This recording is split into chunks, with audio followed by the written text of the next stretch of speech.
আসসালামু আলাইকুম, welcome back to cooking story by Monalisa. আজকে আপনাদের সাথে এমন একটি নুডলস রেসিপি শেয়ার করব যে নুডলস রেসিপিটা আপনারা একবার তৈরি করে খেলে বারবার খেতে ইচ্ছে করবে। একবার এভাবে বানিয়ে খেয়ে দেখবেন, ইনশাল্লাহ আপনাদের ভালো লাগবে। এইভাবে নুডলস রান্না করে পরিবারের সবাইকে খাওয়ালে সবার মন জয় করতে পারবেন। চলুন আর বেশি কথা না বাড়িয়ে মূল রেসিপিতে যাওয়া যাক। প্রথমে আমি নুডলসের জন্য একটা স্পেশাল মশলা তৈরি করে নিচ্ছি।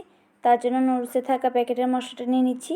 দিয়ে দিচ্ছি 1/4 চা চামচ টেস্টিং সল্ট, 1 চা চামচ লাল মরিচের গুঁড়া, 1 চা চামচ গরম মশলার গুঁড়া।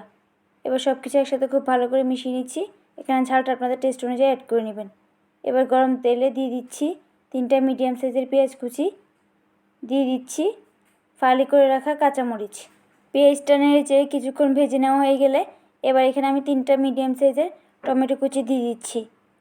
টমেটো কুচিটা দিয়ে একটু নেড়ে চেড়ে এবার স্বাদ মতো লবণ দিয়ে দিচ্ছি। এতে করে টমেটোটা খুব সহজেই গলে যাবে। এবার টমেটোটা আবারও কিছুক্ষণ নেড়ে চেড়ে ভেজে নিচ্ছি। এখানে আমি মুরগির কলিজা, গিলা আর মুরগির মাংস নিয়েছি। তার মধ্যে 1 টুকরা লেবুর রস দিয়ে খুব ভালো করে মিশিয়ে নিচ্ছি। এতে করে মুরগির কাঁচা গন্ধটা আর থাকবে না। এবার লেবুর রস মিশানো চিকেনটা দিয়ে আবারও নেড়ে চেড়ে 2-3 মিনিটের মতো ভেজে নিব।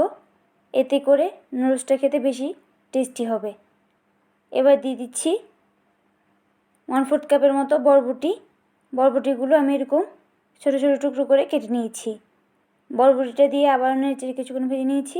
এবার তৈরি করে রাখা মশলা থেকে অর্ধেক মশলা এখানে দিয়ে আবারও নেড়ে চেড়ে মিশিয়ে নিচ্ছি। এবার আমি ঢাকনা দিয়ে ঢেকে চিকেন আর বরবটিটা সিদ্ধ হয়ে যাওয়া পর্যন্ত অপেক্ষা করব। সিদ্ধ হয়ে গেলে এ পর্যায়ে আমি 1/4 চা চামচের মতো রসুন কুচি দিয়ে দিচ্ছি। রসুন কুচিটা দিয়ে খুব ভালো করে নেড়ে চেড়ে ভেজে এবার আমি আগে থেকে 5 প্যাকেট ম্যাগি নুডলস এখানে সিদ্ধ করে পানি দিয়ে খুব ভালো করে ধুয়ে নিয়েছি। এবার নুডলসটা দিয়ে বাকি মশলাটা অ্যাড করে নেড়ে চেড়ে মিশিয়ে নিলেই তৈরি হয়ে যাবে সবচেয়ে বেশি স্বাদের নুডলস।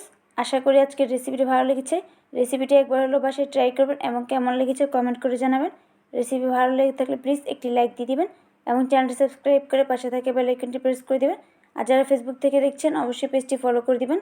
আজকের মতো এখানে বিদায় নিচ্ছি। দেখা হবে পরবর্তী কোনো রেসিপি নিয়ে। সে পর্যন্ত সবাই ভালো থাকবেন। আল্লাহ হাফেজ।